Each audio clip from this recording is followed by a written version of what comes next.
I'm Richard Searle, Cochise County Supervisor. Welcome to Sunsites, a small community located in the heart of Cochise County in southeastern Arizona. This is about a community whose residents, through an indomitable pride of place, refuse to let their golf course die because they realize the golf course is the heart of the community, its core asset. Sunsight's growth has progressed in fits and starts since Horizon Land Corporation swept through the area in the late 1950s, gobbling up about 47,000 acres as part of their vision of a series of golf-oriented retirement communities stretching across the Sun Belt from Arizona to Texas. Longtime residents Francis Joan and Lyle Donovan recall what it was like to live in Sunsites in those days. 48 years ago, everything you see here was just desert, just complete desert. Horizon bought up a chunk of it, and between here and the mountain, they started selling lots in February of 1962. The bulk of the home building in here took place 69 through 1973. Horizon was building 70, 80 homes a year during that period. And most of those were back to the east of where we're at now. I'm sure for the next few years, the Kiwanis were very active. I can remember when right over here at number 4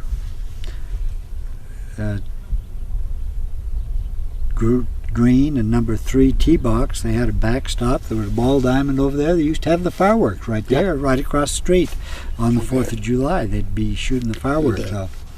So there's been a lot of changes, and yet while I've been here since 76, the lifestyle has been pretty much consistent. We've had threats of closing the golf course, which of course would change the lifestyle an awful lot. Okay. But fortunately, through fate and human intervention, that's been staved off. Community's always had something, a little bit of something for everybody. Yes. Not everybody was golfers, not everybody interested in the rocks and Gem and Mineral Club have been very active. Lots of community activities. Horizon, after undergoing some corporate changes, was no longer around and left Sunsites to fend for itself. Sunsites refused to die. It was just waiting to be discovered, and it has been.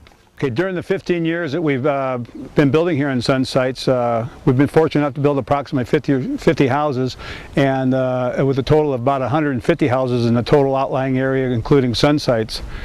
And during that time, we've always maintained at least a model home and had a great deal of traffic coming through. And also during that time, it's been a real struggle to keep Sunsites going, because we'd have different investors who would come in and buy the golf course, buy the lots, and would always run out of money until now, when we finally seem to be on the right track with good growth, a group of people that are in Sunsites that are interested in keeping the golf course growing, and we have our own destiny in our own hands, and it seems like a good time to be.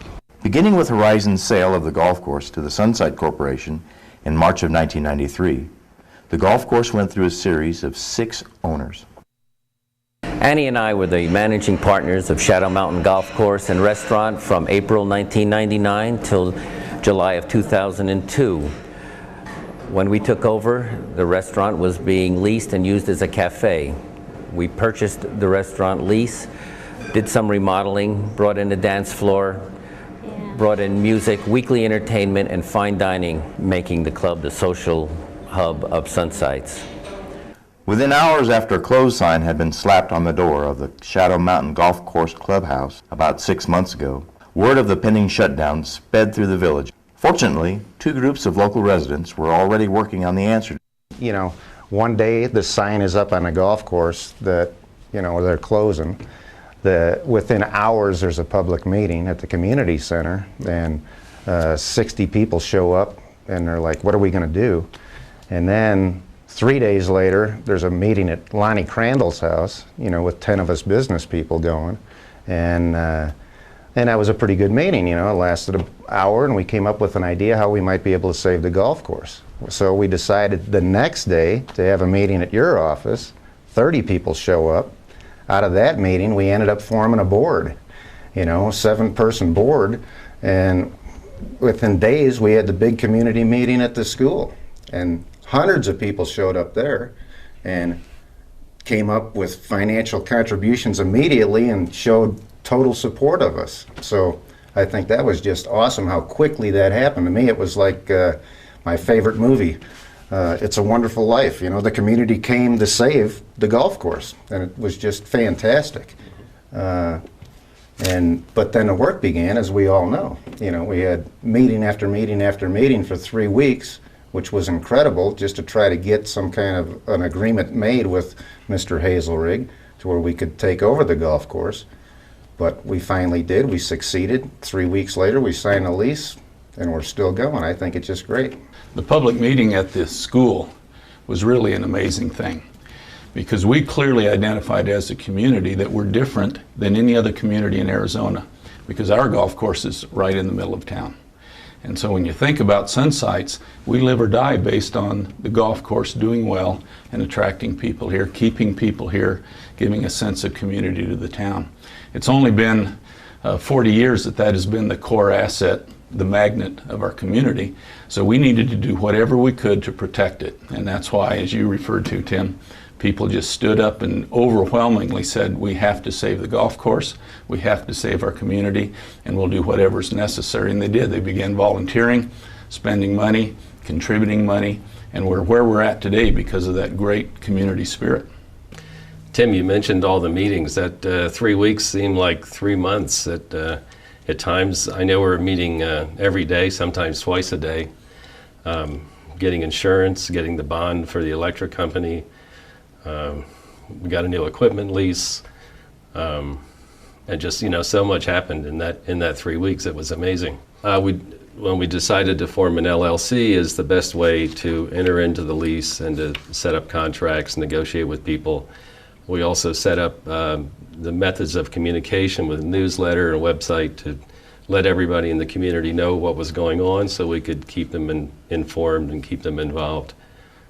It was a very interesting time and a very rewarding time, and it was exciting to be a part of it. Yes. It was a time for a celebration.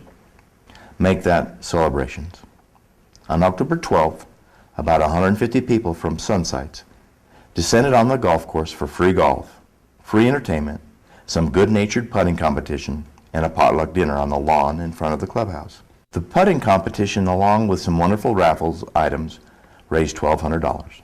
The restaurant at the golf course supported the celebration with hot dogs, and the SCGA with a share of the proceeds from restaurant sales that day. And while they can get excited about celebrating, they can also get excited about volunteering to spruce up the golf course. As many as 80 folks gave up their Saturday morning sleep-ins to rake, shovel, hoe, saw, mow, load and move brush, weeds, and dead trees from the course. The reward?